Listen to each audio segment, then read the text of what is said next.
Hi, this is Matt McKillen with Innovative Financial Group. The question posed today is, what is a cash-out refinance loan? Well, basically, there's two types of mortgages that you can acquire. There's either a purchase money loan or a cash-out refinance loan.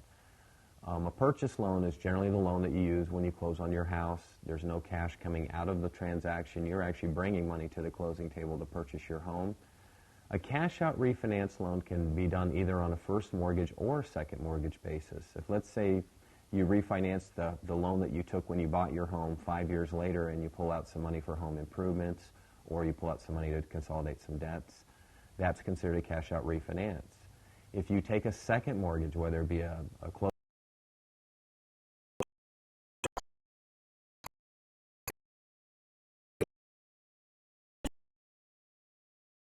and after you've purchased your home, whether it be a year, 2 years, 10 years, it really doesn't matter, but that's what determines if it's a cash-out refinance.